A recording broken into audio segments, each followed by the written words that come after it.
Kamareddy collectorate వద్ద ఓ యువకుడు ఆత్మహత్య యత్నం కలకలం రేపింది. ఇక కలెక్టరేట్ ఎస్ఐ అప్రమత్తతో ప్రమాదం తప్పింది. కామారెడ్డి జిల్లా మద్నూరు మార్కెట్ యార్డ్లో జరుగుతున్న అవినీతి అక్రమాలపై ఆర్బీఐ ద్వారా మార్కెట్ కమిటీకి వచ్చే నిధులు ఖర్చుల వివరాలపై ప్రశ్నించేందుకు బెదిరింపులకు పాల్పడుతున్నారని యువకుడు సిద్ధప్ప ఆవేదన వ్యక్తం చేశాడు.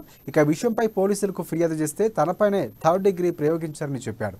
తన వద్ద ఉన్న అధికారులతో ఢిల్లీ కమిషనర్ కార్యాలయానికి వెళ్లి ఫిర్యాదు చేసిన కలెక్టర్ కార్యాలయంలో వ్యవసాయ శాఖ అధికారులకు సైతం ఫిర్యాదు చేసినా వారి నుంచి ఎలాంటి స్పందన రాలేదన్నారు. అవినీతిపై ప్రశ్నించినందుకు తన కుటుంబం మొత్తాన్ని ఇబ్బందులకు గురి చేస్తున్నారని, తాను ఇంటికి వెళ్తే ప్రాణహాని ఉందని సిద్ధప్ప చెప్పాడు. తన కుటుంబంపై ఎస్సీ ఎస్టీ అట్రాసిటీ కేసు పెట్టారని ఆవేదన వ్యక్తం చేశారు. తనకు న్యాయం జరగకపోవడంతోనే ఆత్మహత్య యత్నం చేసినట్లు అతడు పేర్కొన్నాడు.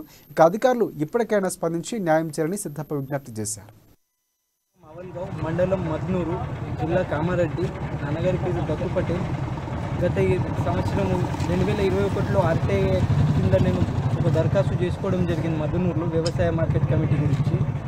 నాకు కొన్ని ప్రూఫ్స్ కావాలి కాబట్టి నేను అడిగాను. అప్పుడు ఇక్కడ ఏమేమి చేశారు ఏమేమి లేదని అడిగితే ఎలాంటి నాకు సమాచారం ఇవ్వకుండా ఆర్టీఐ యాక్ట్ ప్రకారం ఇయ్యను అంటే నేను తర్వాత జిల్లా కలెక్టర్ గారి దగ్గర వచ్చి పిటిషన్ పెట్టుకున్నాను. వీరు ఇవ్వకపోతే స్టేట్ కమిషనర్ గారి దగ్గర వెళ్ళేసి ఇంకొక దరఖాస్తు పెట్టుకున్నాను ఆర్టీఐ స్టేట్ కమిషనర్ దగ్గర.